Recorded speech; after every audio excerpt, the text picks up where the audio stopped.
आपला पक्ष एवढा मोठा आहे की आपण शत्रू तरी विरोधक पाहून जातो.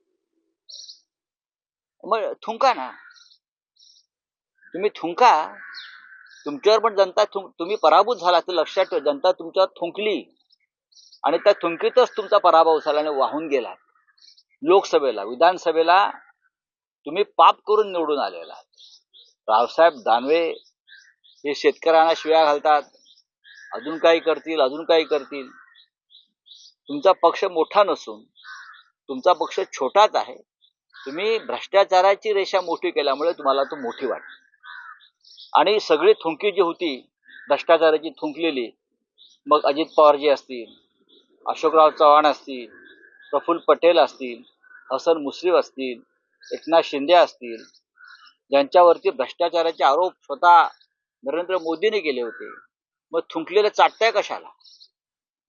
मग थुंकलेलं चाटण्याची ही परंपरा काय तुम्ही नवीन आणली? काय यांचं ऐकताय तुम्ही? बदमाश लोक आहेत ते. महानगरपालिका निवडणूक आम्ही जिल्हा परिषद निवडणुकीमध्ये उद्धव ठाकरे गटाला संपूर्ण टाका त्यांना कार्यकर्त्यांना आव्हान केलं. करू द्या ना आवाहन. अमित शहाचा पक्ष आहे, एकनाथ शिंदेचा पक्ष हा अमित शहाच्या मालकीचा पक्ष आहे. अमित शहाना जे हवे तेच ते बोलतात. एकनाथ शिंदे यांचा कोणताही पक्ष नाही.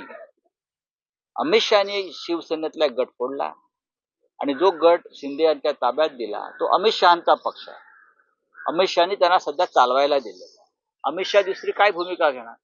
जे महाराष्ट्राचे शत्रू आहेत, दुश्मन आहेत, तेच मराठी माणसासंदर्भात अशी भूमिका घेऊ शकतात. चला, राजन साळवी यांचा नुकताच पक्षप्रवेश शिंदे गटात झाला. मात्र भास्कर जाधव आपली क्षमता करून दाखवत आहेत की माझ्याकडे क्षमता असून सुद्धा मला म्हणावं तसं काम करण्याची संधी मिळाली नाही. दुर्दैवानं मला ही संधी मिळाली. माझा राज्यात एक मोठा वर्ग असून सुद्धा मी काम करू शकतो.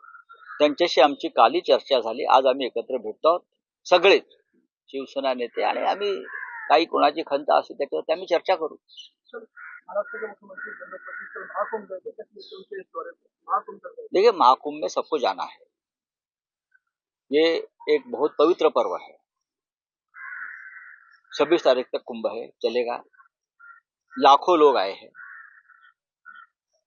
और हमारे भी घर से लोग गए थे. मेरे भाई गए थे सुनील राउत कुंभ में, जाकर आए. अगर हम खुद भी जाना चाहते हैं, 26 तारीख तक है, तो देवेंद्र जी अगर गए तो उसमें अच्छी बात है, जाना चाहिए. सब लोग जाते हैं, उसमें गलत क्या है? लोग आगे महाकुंभ में 50 करोड़ लोग आ चुके हैं, ऐसा इनका आंकड़ा आया है, तो लेकिन दूसरा का आंकड़ा अभी तक नहीं आया. यही है कि हमने पूछा कि कितने लोग मारे गए, क्योंकि अभी भी 2000 से ज्यादा लोग लापता है. जब से भगदड़ हुई थी तब से 2000 से ज्यादा लोग लापता है. वो कहाँ गए? हमारा ये कहना है कि मारे गए, लेकिन सरकार बताने को तैयार नहीं. जब पार्लियामेंट में मैंने ये सवाल पूछा कि 2000 से ज्यादा लोग मरने की आशंका है, तो मेरा माइक बंद कर दिया. आप ये नहीं बोल सकते? तो क्यों नहीं बोल सकता हूं? मेरे भाई, मेरे देश के लोग मारे गए, हिंदू लोग मारे गए हैं, और अगर हम सवाल पूछते हैं आपसे, सरकार से, तो आप हमारा माइक बंद कर दे, उसका मतलब कुछ हुआ है. 2000 से ज्यादा लोग वहां मारे गए हैं और सरकार आंकड़ा छुपा रही है. 50 करोड़ आने दो या 140 करोड़ आने दो, आने के लिए क्या है? अगर व्यवस्था है तो आ सकते हैं. विश्व भर से लोग आए हैं. मंत्री माणिकराव कोकाटे यांचं काल एक वादग्रस्त वक्तव्य आलं की भिकारी सुद्धा 1 रुपया घेत नाही, मात्र आम्ही शेतकऱ्यांना 1 रुपया पीक विमा योजना. नाही, त्यांनी मतदारांना पण भिकारी समजून पैसे दिले ना. महाराष्ट्राच्या निवडणुकीमध्ये या सगळ्या लोकांनी मतदारांना भिकारी बनवलं, त्यांच्या घराघरात पैसे पाठवले आणि मतं विकत घेतली. थँक्यू.